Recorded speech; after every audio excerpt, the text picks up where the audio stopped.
Day 3 of my video diary. My name is Danielle Angela Flotis Kaplinsky, and I'm 29 years old. And today was a great day. It was a beautiful day, and the theme that keeps popping up in my head is gratitude today. I've been thinking a lot about my dad lately. Today, he came up today.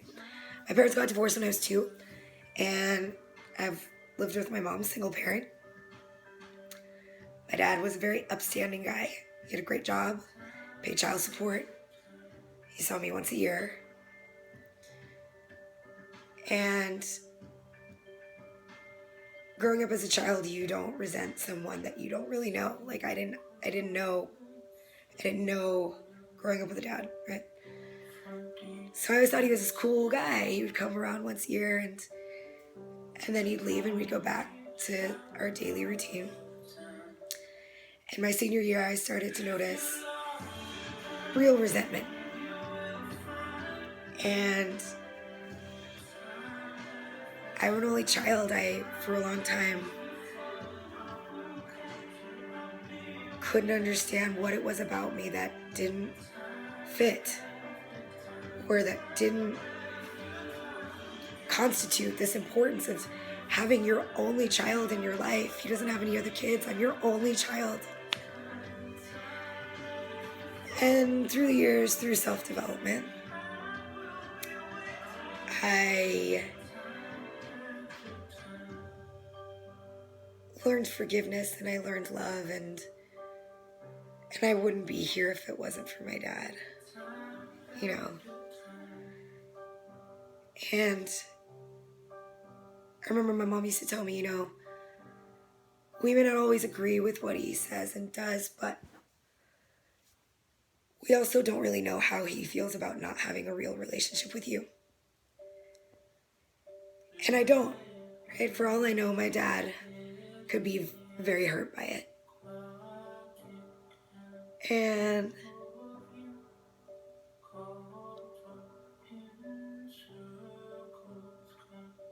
I'm trying to figure out what I want to say, right? Like, I always wanted to be something that my dad talked about and bragged about. And, because if any of you know me, I've done some pretty cool shit, I think. I think I'm pretty funny. I think I'm smart. And I'm driven. My dad's a beautiful guy, He's smart, he's driven, he's compassionate, he's loyal, he will do anything for anyone in a heartbeat. And slowly you begin to realize it's not you, it's not me, it just is. And I acknowledge that I probably didn't make it very easy. In my later teens, I started to get a mouth on me, and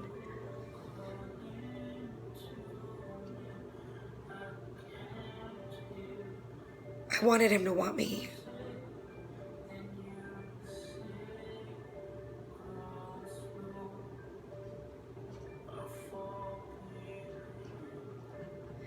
But how do I know that he doesn't, right? And I want our relationship to be more than a birthday card and an email once a year. And I'm committing to making a better effort. People always ask you, what's your biggest fear in life? And my 2 biggest fears in life have always been debt and my mother dying. I feel like I don't know what I would do. But I acknowledge that that's a part of life, and I can't really do anything about that right now. And then talking today, I have a wonderful relationship with my mother, starting a couple months ago when I came out to her. And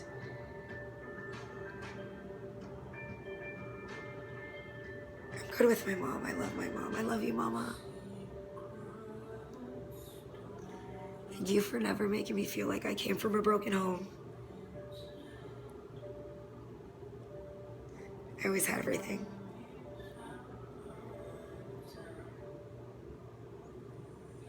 But quite recently I realized that my biggest fear, my two biggest fears is, one, my dad dying and me never knowing about it. Or two, my dad dying and me not saying, I love you. I am you. I forgive you. Not only do I forgive you, but I'm so sorry. I am so sorry for every asshole thing that I said or did, because I didn't understand why I felt like you didn't want me, or why like I felt I wasn't enough. Because in all actuality, I have some of the best parts of you. The curly hair, I got that from my dad, and it's actually one of my favorite pieces of myself. So much personality. My feet, my mom would tell me that I have my dad's feet and his butt. And if my dad was watching, if you're watching, all I want to do is go to a bar with you and have some beers. His favorite beer is Budweiser. And shoot the shit and watch a Patriots game and a Red Sox game. And I want you to ask me questions about what I'm doing and how my health is, and not cut me off and start talking about something else, you know, like, let's have a meaningful relationship. And I'm not here to place blame. I'm here to apologize, because for a long time I did blame you for a lot of shitty things that happened in my life. And the truth is, I'm actually doing great.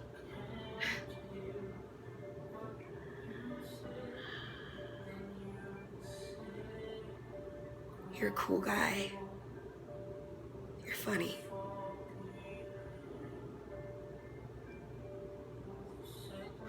And I couldn't bear to live with us never making peace. I mean, there's no beef, there's nothing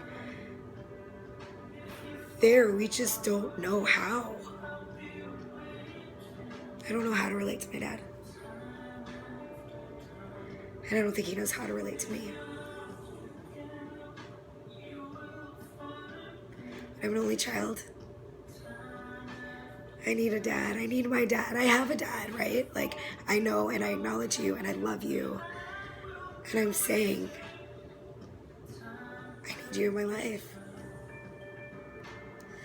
So today's theme for me, as I went about my day and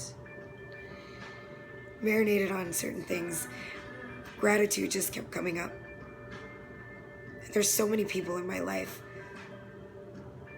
that I don't tell enough how much they mean to me and what they've done for me.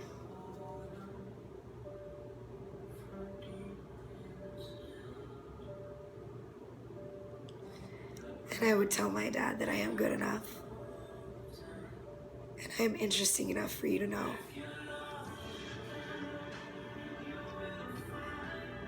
And I will always be here. And I will find you. And I'll call you. And I will apologize. And I will ask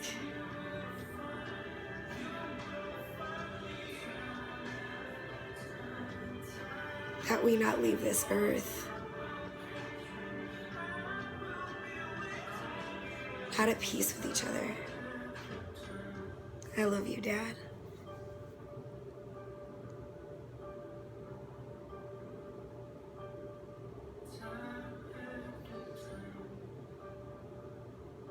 love you.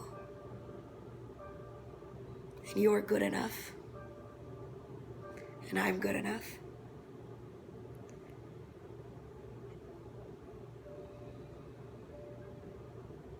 And that I don't have daddy issues. And that all the fucked up relationships that I've had in my life aren't your fault.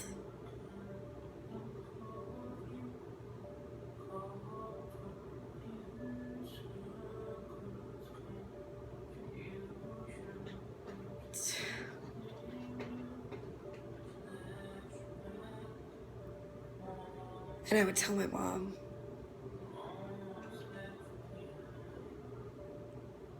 that to do the job of a mother and a father, to me, is imaginable.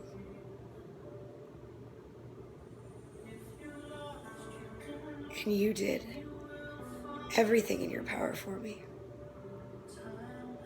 And that everything you've ever gone through never went unnoticed.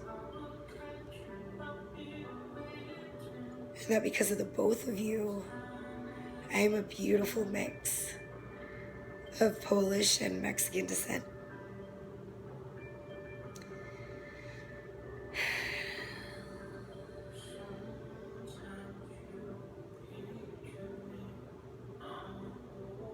I want to know you, Dad.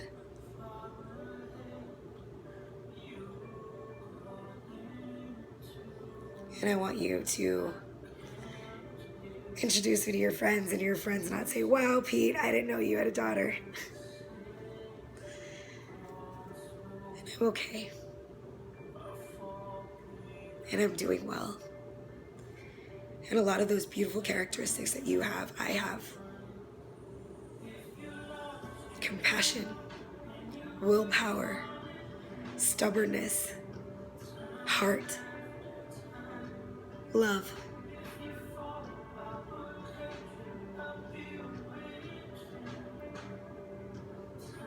And I will always be here.